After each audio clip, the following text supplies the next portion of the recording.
Nubuat Nabi Shallallahu Alaihi Wasallam tentang anak benua India negeri Taifah Mansyurah, Pakistan, India, Bangladesh, dan Kashmir sejak zaman Daulah Umayyah, Daulah Abbasiyah, Daulah Ghaznawiyah, Daulah Gauriyah, Daulah Mamluk, Mongol, Islam dan sampai masa jihad mengusir penjajah Inggris hari merupakan medan dakwah dan jihad kaum muslimin. Generasi Taifah Mansyurah di negeri-negeri anak benua India ini telah mencurahkan pikiran, waktu, tenaga, harta dan nyawa mereka demi menegakkan panji syariat Allah di negeri yang berpenduduk lebih dari 1 miliar jiwa ini. Sampai hari ini, Mujahidin Kashmir masih istiqomah berjihad untuk membebaskan negeri dan rakyatnya dari penjajahan negara Hindu India. Sampai hari ini, Mujahidin Taliban Pakistan dan Mujahidin Al-Qaeda masih istiqomah berjihad melawan rezim sekuler Pakistan yang menjadi boneka penjajah salibis Amerika Serikat dan NATO.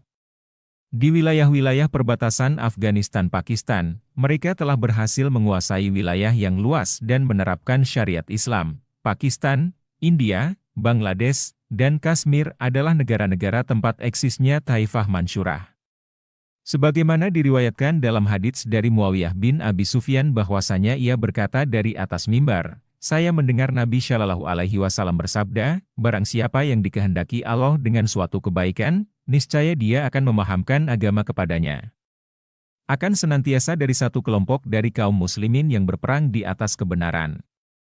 Dan mereka meraih kemenangan atas musuh-musuh mereka sampai hari kiamat. Dari Jabir bin Samurah dari Nabi bersabda, agama ini akan senantiasa tegak selamanya, di mana satu kelompok dari kaum muslimin berperang, untuk menegakkan dan mendakwahkannya, sampai terjadinya kiamat.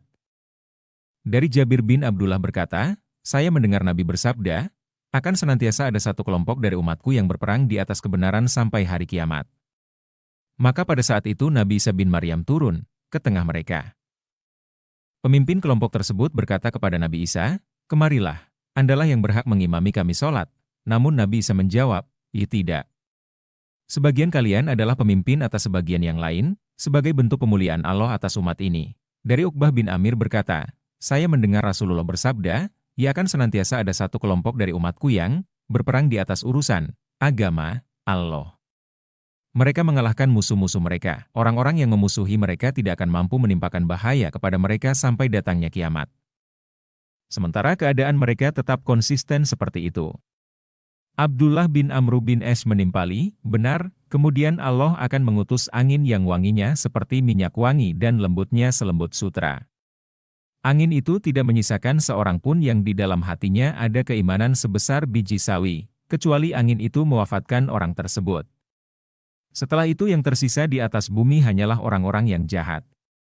Merekalah yang akan mengalami kiamat. Dari Imran bin Husain berkata, Rasulullah Shallallahu Alaihi Wasallam bersabda, akan senantiasa ada sekelompok umatku yang berperang di atas kebenaran.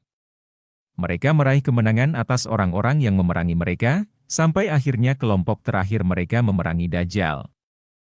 Dari Jabir bin Abdullah berkata, saya mendengar Nabi bersabda, akan senantiasa ada satu kelompok dari umatku yang berperang di atas kebenaran sampai hari kiamat.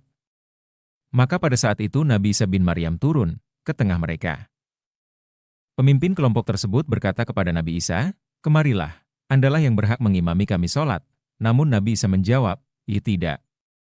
Sebagian kalian adalah pemimpin atas sebagian yang lain, sebagai bentuk pemuliaan Allah atas umat ini. Dari Uqbah bin Amir berkata, saya mendengar Rasulullah bersabda, ia akan senantiasa ada satu kelompok dari umatku yang berperang di atas urusan agama Allah. Mereka mengalahkan musuh-musuh mereka. Orang-orang yang memusuhi mereka tidak akan mampu menimpakan bahaya kepada mereka sampai datangnya kiamat. Sementara keadaan mereka tetap konsisten seperti itu. Abdullah bin Amr bin As menimpali, benar, kemudian Allah akan mengutus angin yang wanginya seperti minyak wangi dan lembutnya selembut sutra. Angin itu tidak menyisakan seorang pun yang di dalam hatinya ada keimanan sebesar biji sawi, kecuali angin itu mewafatkan orang tersebut. Setelah itu yang tersisa di atas bumi hanyalah orang-orang yang jahat. Merekalah yang akan mengalami kiamat. Dari Imran bin Husain berkata, Rasulullah Shallallahu Alaihi Wasallam bersabda, akan senantiasa ada sekelompok umatku yang berperang di atas kebenaran. Mereka meraih kemenangan atas orang-orang yang memerangi mereka, sampai akhirnya kelompok terakhir mereka memerangi Dajjal. Penaklukan anak benua India di akhir zaman, dari Sauban bahwasanya Rasulullah Shallallahu Alaihi Wasallam bersabda, ada dua kelompok dari umatku yang akan diselamatkan oleh Allah dari siksa api neraka. Kelompok yang memerangi India dan kelompok yang berperang bersama Nabi Isa, alaihi salam.